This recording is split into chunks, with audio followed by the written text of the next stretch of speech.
Now on the show, I want to take a look at a brand new film that is a brilliant film that if you haven't had a chance to check it out already, it's called The DUNES.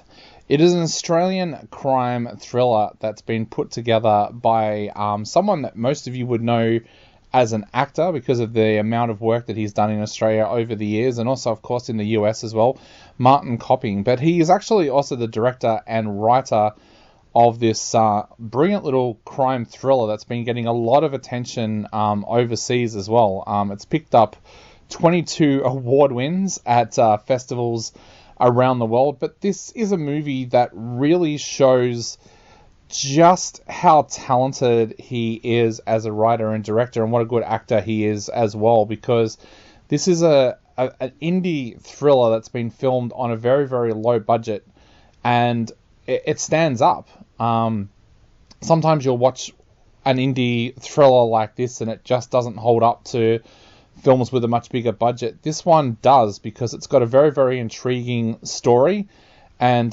very interesting characters as well. Basically, Martin Copping stars as Nicholas Rice, an Australian journalist who's been working in America. He comes back to Australia when he receives a call that the person renting his house seems to have disappeared. So when he comes back to Australia, that suddenly means that he's trying to work out what's happened to this guy that's been renting his house.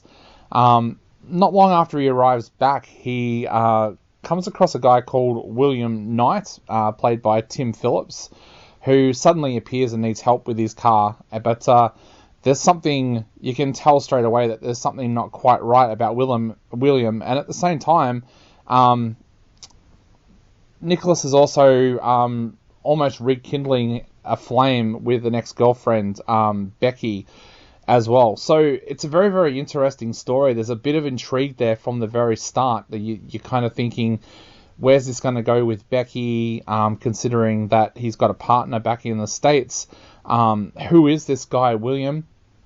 And it just escalates from there.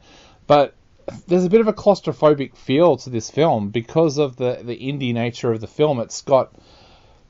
It nearly just uses the one house for a lot of the film, and that kind of adds to the real intrigue of the film. It's got this claustrophobic feel where you almost feel like the characters are trapped there together, and you really do worry about Nicholas because of what this William character is going to do. Now, I won't go into plot spoiling, as you know.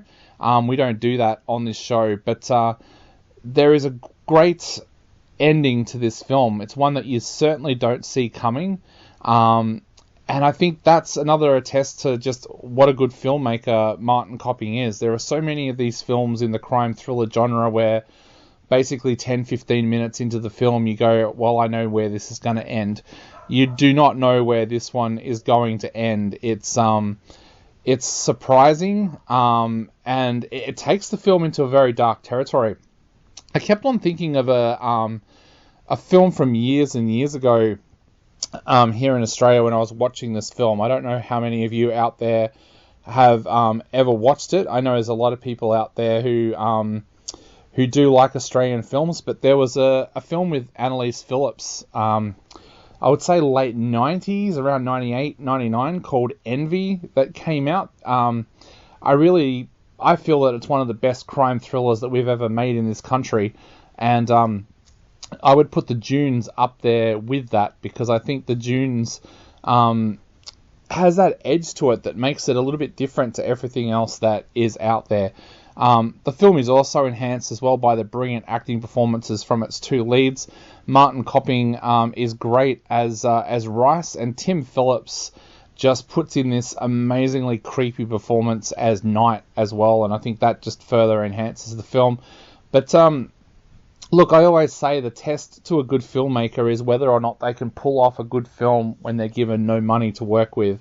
And I know that there was a little bit of money in this film, but certainly nowhere near the budget that you would expect for a film of this quality. So, look, this film not only stands up as a good crime thriller when it comes to plot and acting, but look, this is a film I think that also tells us that Martin Copping is going to be a pretty big director and screenwriter in the future as well. So if you get the opportunity, check out the Dunes. I am giving this one 3.5 out of 5.